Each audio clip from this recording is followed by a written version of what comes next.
Hey everybody, happy Friday. It is First Friday, which I'm so excited about because this is the week that I host open hours on Zoom for any current or future or potential clients, students, etc.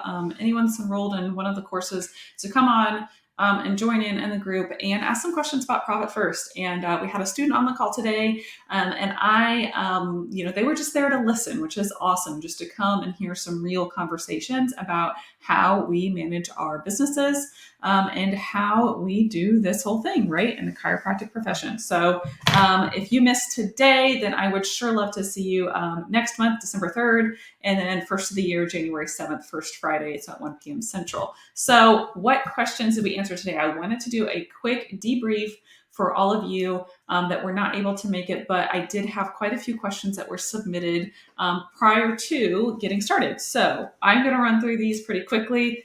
I'm going to talk fast, so if you're listening to me on 2x speed, you might actually need to slow it down today. But one of the questions that came in was like, how do I handle all of the EFT and ACH payments that are coming into my bank account when I am opening up new bank accounts, right? So in Profit First, we have you go and open up new bank accounts. Well, my first answer is I never want to impede the money coming in. So if you just have the standard checking account and money coming in and money going out, you do all of your business out of that account, do not stop the money coming in, okay? Because inevitably there's going to be one of those insurance companies that doesn't pay you a whole lot often, but they have your number and you don't want anything to not land to your account, right? If you close that account or do something different with it. So I always make that one the income deposit account, and we open up a new expense account, okay? So that when you are going through and you're doing your expense audit and you're transitioning all of those things, you have an eye on the prize, right? You get to make the decision about who gets that new, debit card number, or who gets that new,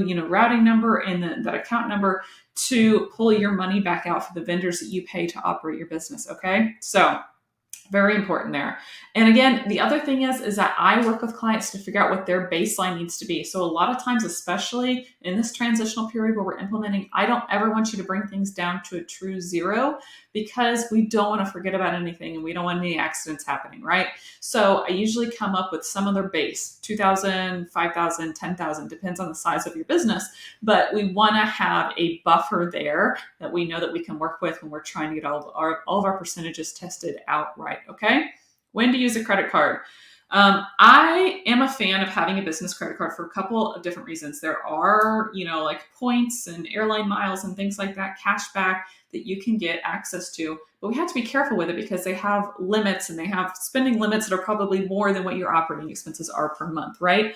I like them though. I like them when we can use them for recurring things or maybe some online purchases so that your card does not get compromised and it's not linked to your entire bank account, right? Your entire business bank account. You don't want that compromised, okay? So that's a scenario where I like to use a credit card, but we have to make sure we're not making big purchases on it and we're not trying to access all of that other money that could potentially be out there for us, right? We're using it strategically, okay?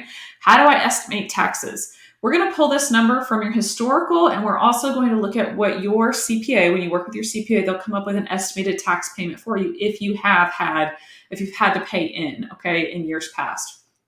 They'll come up with that for you on a quarterly basis. We need to know that whatever baseline percentage is going into that tax account is at least covering that amount. I like to have a little bit of a buffer there too, to actually pay your CPA, okay?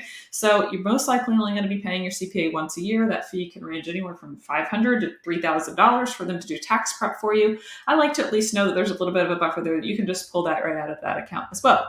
What if you get to the end of the year and there's a whole lot of money left there? Well, that's a good time because to think about, did I contribute to my retirement? Do I want to pull more money out for myself for owner's comp? Okay. Do I want to make a large purchase? Again, not a 100% the point of having the tax account, but it's all your money. And guess what? You just pay taxes on all of it. So you can use it. It is your money. Okay. I have some resources listed here for you for some other things, for some of these questions we're running out of time for.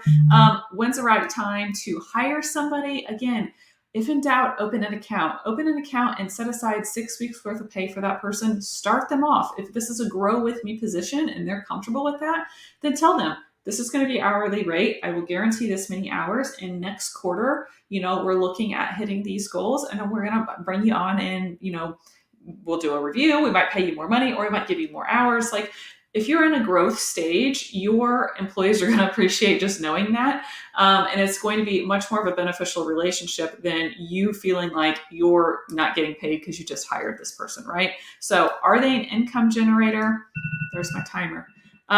Things to think about. Are they an income generator? Are they going to hit the ground running? Or are they just somebody that's helping you step more into the CEO role, delegate some tasks off to, and make you more profitable and you more of a generator in your own business by taking some of that load off? Okay. So again, if in doubt, open an account, start to put some money aside for that. Last thing, how do I start to pay myself more? Okay, big one. I get asked this question all the time. When I run a profit first assessment with my clients, we're in a strategy session. You send me all that raw data and all those numbers, and we get down to nitty gritty. We look at how are you compensating yourself, and a lot of times I have to tell my clients very gently or very forwardly, you need to be paying yourself more. Okay, you need to have a bigger piece of the pie coming out here. You're doing all this work for almost nothing. Okay. So we work this number backwards. That's what I call the compensation ratio, where we look at strategic things like how much money do you have to bring in to actually pay yourself what your goal is right now? What's your baseline? What's a comfort level salary for you? And then what's your dream goal? And what does that mean for the amount of hours you work per week, the amount of patients you see per week, the fees that you charge? All of this comes together in a training I did well over a year ago, numbers you need to know in chiropractic business. So if you need a link to that, shoot me a message, just hit reply in this email, and I will send you that, and you can run those numbers yourself. And then this is just a preview of some of the live questions that we got. So everybody that was there, thank you so much for being there and being open and honest and vulnerable for other people hearing your stories. So some of the conversations we had where, what do I do if money's just not there? Do I just move my percentages? Do I take a step back? What do I do with extra money if I have some money in accounts? How do I plan for maternity leave? When do I make the decision to maybe hang this thing up, and maybe close a practice or bring on other people that share space and share the rent with you? Or do I just go out and, quote, get a job in chiropractic and then have more stability in my life? So these are all very hard questions to have, right? We have emotional connection to everything we've gone through to be a chiropractor, to be in this career field, and then taking on the student debt and just living this lifestyle, right? So that's why I love working with clients, because I can help you take a little bit of that emotion out, but look at the raw numbers. We can make some objective goals and some assessments and move forward. So thank you for listening to my almost 8-minute recap of our office hours, and I hope to see you next month.